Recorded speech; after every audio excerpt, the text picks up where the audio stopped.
स्वागत है आप सभी का गायत्री पीजी कॉलेज सांचौर की ऑनलाइन क्लासेस में। हम लोग बात कर रहे थे बीएससी सेकेंड ईयर जूलॉजी के डेवलपमेंटल बायोलॉजी के पेपर में फर्टिलाइजेशन टॉपिक के बारे में।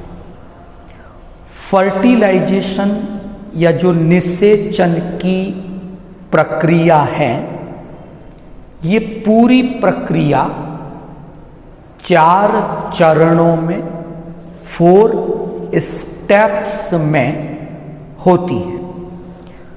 और प्रीवियस लेक्चर तक हम लोग फर्टिलाइजेशन की 3 स्टेप्स जो हैं वो डिस्कस कर चुके थे, जिसमें हमने पहली स्टेप में एग्लूटिनेशन समूहन की प्रक्रिया के बारे में पढ़ा था।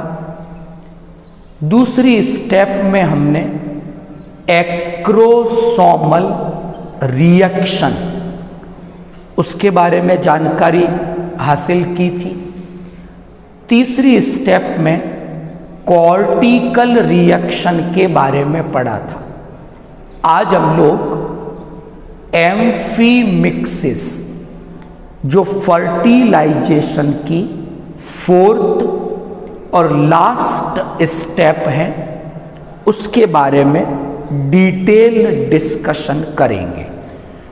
एम्फीमिक्सिस को हिंदी में उभय मिश्रण इस नाम से जाना जाता है। तो जब शुक्राणु का प्रवेश अंडाणु में हो जाता है तो उसके बाद पहला परिवर्तन जो होगा वो एग एक्टिवेशन कहलाएगा। अंडे का सक्रियण होगा पहले, और फिर उसके बाद एम्फीमिक्सिस या उभय मिश्रण की क्रिया होगी। तो आज का जो लेक्चर है अपना वो बेसिकली पहले तो हम डिस्कस करेंगे एग के एक्टिवेशन के बारे में, और फिर हम बात करेंगे एम्फीमिक्सिस या उभय मिश्रण के बारे में। ये दोनों ही परिवर्तन एग एक्टिवेशन,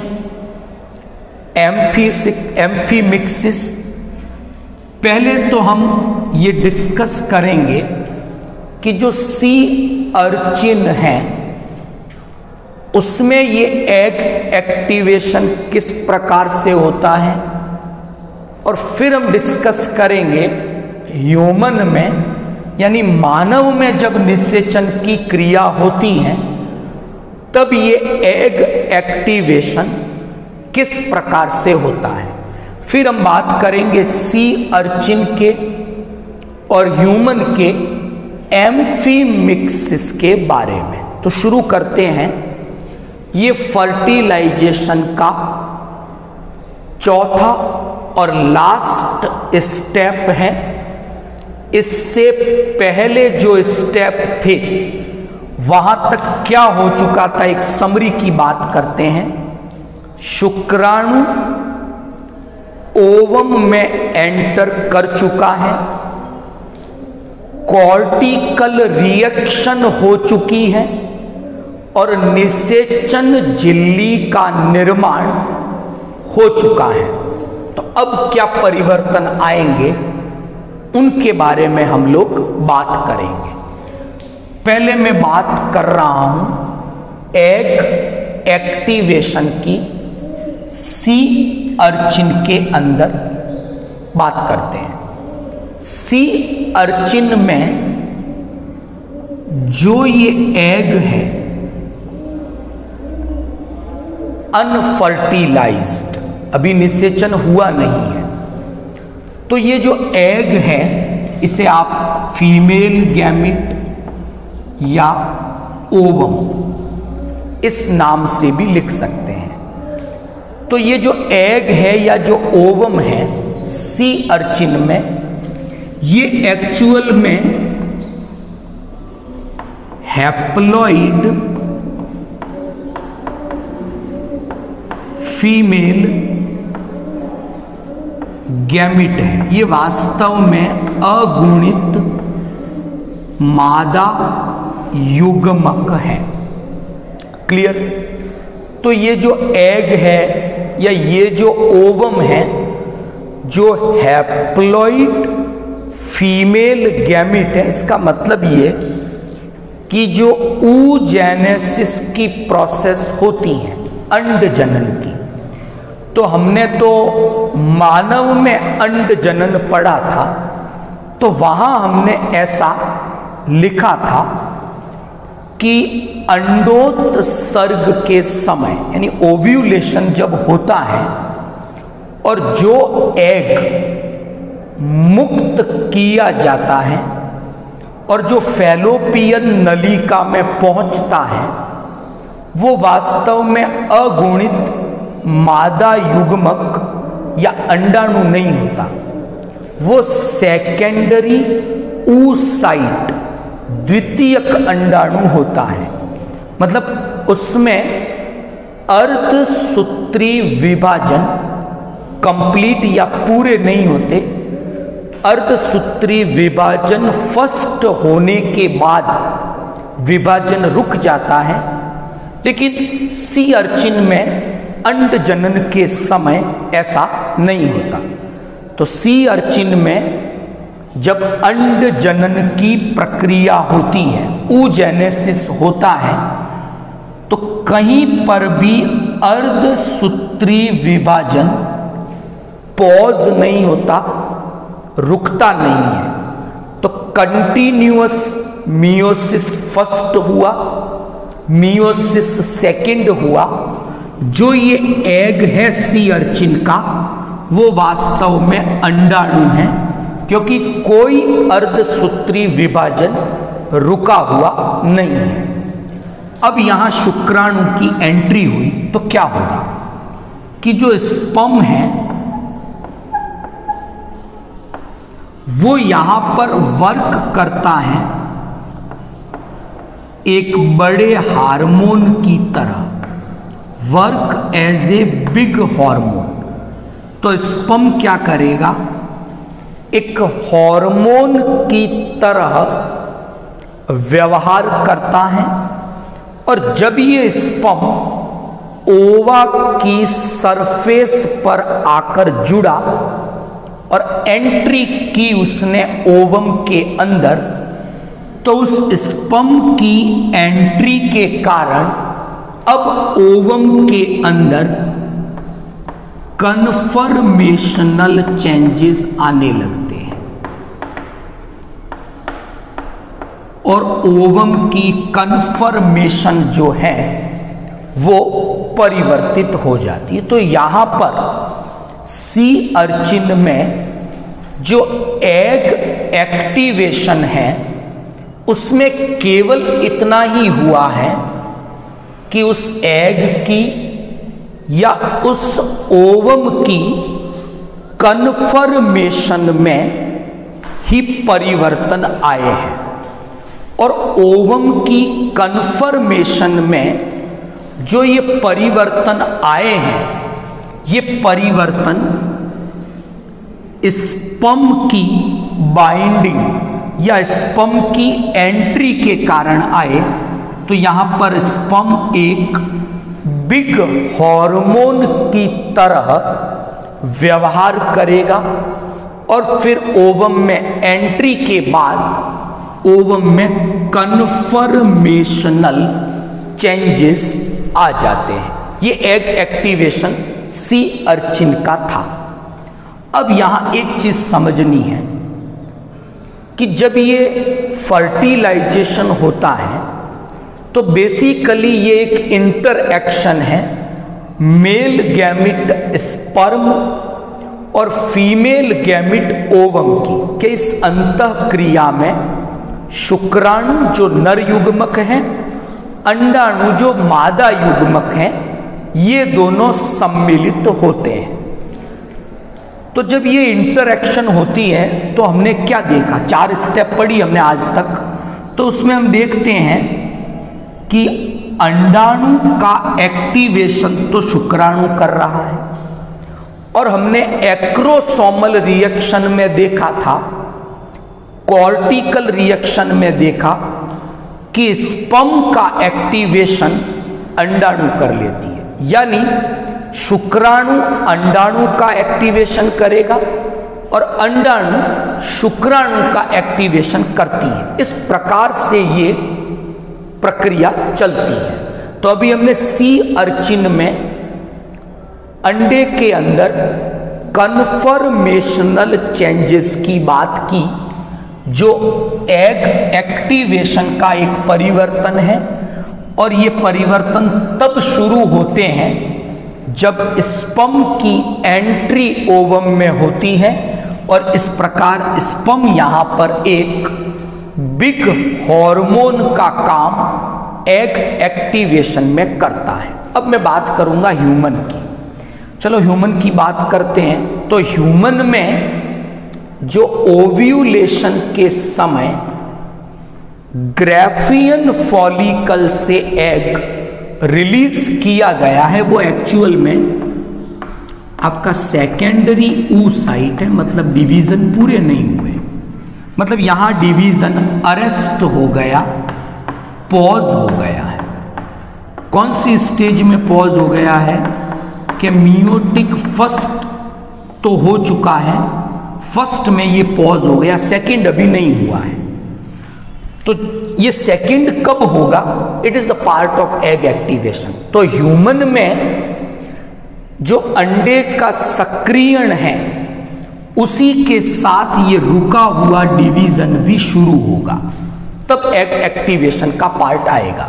तो क्या होता है ह्यूमन में कि जब स्पर्म की एंट्री इस एग में हुई, जो एक्चुअल में सेकेंडरी oocyte है, अभी उसमें मियोटिक सेकंड डिवीजन नहीं हुआ, पॉज पे है। कब होगा वो रुका हुआ डिवीजन? वो पॉज से प्ले कब होगा? जब स्पर्म की एंट्री ओवम के या इस सेकेंडरी oocyte में होगी। तो ये जो एंट्री है होने पे होगा क्या कि स्पर्म एंटर हुआ एग के अंदर यानी सेकेंडरी oocyte में, तो स्पर्म क्या करता है, कुछ विशेष प्रकार के पदार्थ सब्सटेंसेस इस एग के साइटोप्लाज्म में रिलीज करेगा। तो स्पर्म की एंट्री हुई एग में, एंट्री के बाद स्पर्म ने कुछ सब्सटेंसेस रिलीज किए ओवम या इस एग के अंदर या इस सेकेंडरी oocyte में। ये जो सब्सटेंसेस स्पर्म ने रिलीज किए हैं, ये सब्सटेंसेस क्या करते हैं कि उस रुके हुए मियोटिक डिवीजन को रीस्टार्ट करवाते हैं।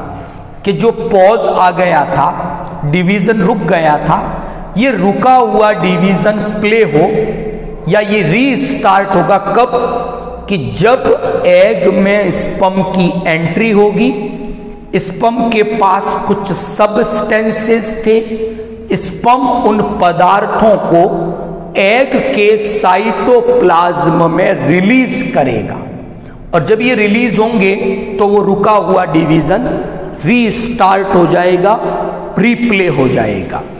तो इस प्रकार जब ये एग एक्टिवेशन की प्रोसेस होती है तो सी अर्चिन में तो केवल कन्फर्मेशनल चेंजेस आते हैं, लेकिन ह्यूमन के अंदर रुके हुए मियोटिक डिवीजन भी होते हैं, प्लस एग का कन्फर्मेशन भी चेंज होता है।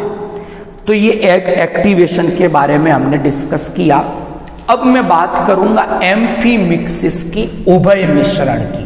पहले सी अर्चिन में बात करेंगे, फिर ह्यूमन में बात करेंगे।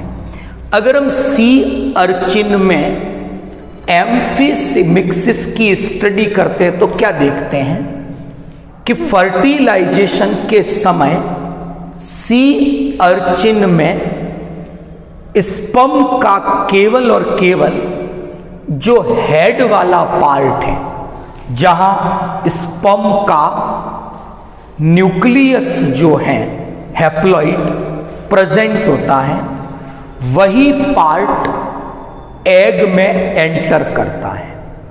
क्लियर? जो स्पर्म का फ्लैजिला है टेल वाले पार्ट में, उसकी भी फर्टिलाइजेशन के समय सी अर्चिन के अंदर एग में एंट्री नहीं होती, तो केवल हेड एंटर हुआ। तो जब ये हेड एंटर हुआ, इसका जो हैप्लॉइड न्यूक्लियस है उसमें अब चेंजेस होंगे और इसे हम मेल प्रोन्यूक्लियाई के नाम से अब जानते हैं। पहले उसमें हमने कहा था कि जब स्पर्मियोजेनेसिस शुक्र कायांतरण की क्रिया होती है तो उस समय हमने डिस्कस किया था कि जो हिस्टोन प्रोटीन था उसकी जगह दूसरे प्रोटीन आ गए थे। अब वापस हिस्टोन प्रोटीन आ जाएगा और अब ये जो हैप्लॉइड न्यूक्लियस था स्पर्म का, जो फर्टिलाइजेशन के समय एग में एंटर हुआ, अब इसे हम मेल प्रोन्यूक्लियाई के नाम से जानते हैं। इसे नर प्राक केंद्रक हिंदी में ये कहेंगे। इसके अलावा स्पर्म का जो प्रोक्सिमल सेंट्रियोल है, समीपस्थ जो तारिका है, वो भी हेड पार्ट में थी, वो भी एग के अंदर एंटर कर जाती है। ये प्रोक्सिमल सेंट्रियोल बाद में माइटोटिक एपरेटस या स्पिंडल एपरेटस, हिंदी में जिसे तर्कु उपकरण कहते हैं, जो गुणसूत्रों के पृथक्करण में मदद करता है, ये प्रोक्सिमल सेंट्रियोल जब विदलन की क्रिया होगी जाइगोट में फर्टिलाइजेशन के बाद, तो ये प्रोक्सिमल सेंट्रियोल के द्वारा स्पिंडल एपरेटस यानी तर्कु उपकरण का निर्माण किया जाएगा। फिर ये प्रोन्यूक्लियाई है जो मेल का, वो फीमेल के प्रोन्यूक्लियाई के साथ जुड़ेगा और फिर एम्फीमिक्सिस के समय मेल प्रोन्यूक्लियाई के गुणसूत्र फीमेल प्रोन्यूक्लियाई के गुणसूत्र जोड़े बनाएंगे, उसी को हम एम्फीमिक्सिस कहते हैं। ह्यूमन में ये क्रिया कैसे होती है इसको समझते हैं।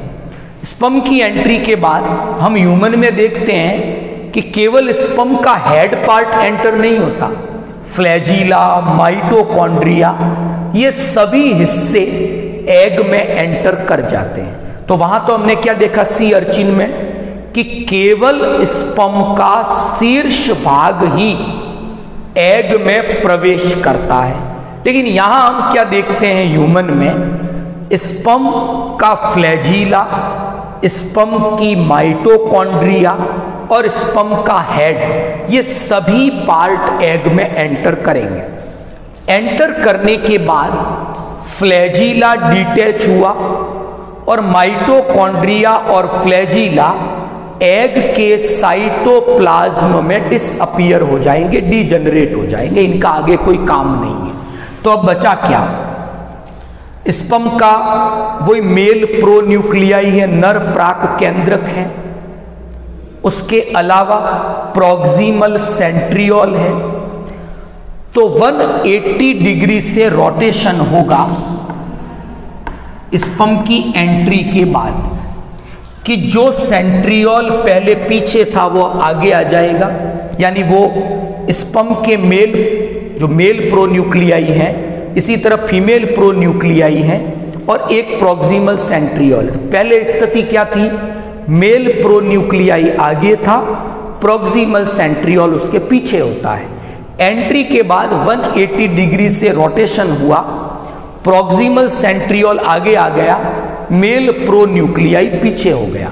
अब ये प्रोक्सिमल सेंट्रियोल पहला काम ये करेगा कि इस मेल प्रोन्यूक्लियाई को फीमेल प्रोन्यूक्लियाई तक पहुंचाना है। एस्कॉर्ट करना, उसे रास्ता बताना कि मेल प्रोन्यूक्लियाई को फीमेल प्रोन्यूक्लियाई तक पहुंचाने का काम इस प्रॉक्सिमल सेंट्रियोल का ह्यूमन में होता है। और जिस रास्ते से होकर ये प्रॉक्सिमल सेंट्रियोल मेल प्रोन्यूक्लियाई को फीमेल प्रोन्यूक्लियाई तक लेके जाता है, उसे हम निषेचन पथ के नाम से जानते हैं। वहां जाकर दोनों के प्राक केंद्रकों का संलयन होगा और फिर इनके जो गुणसूत्र हैं वो जोड़े बनाएंगे, एम्फीमिक्सिस की क्रिया होगी। तो आज हमने फर्टिलाइजेशन की जो लास्ट स्टेप है एम्फीमिक्सिस के बारे में बात की, और साथ में हमने डिस्कस किया कि एग एक्टिवेशन में स्पर्म का क्या कंट्रीब्यूशन है, एग एक्टिवेशन में क्या क्या चेंजेस होते हैं। Thank you all of you.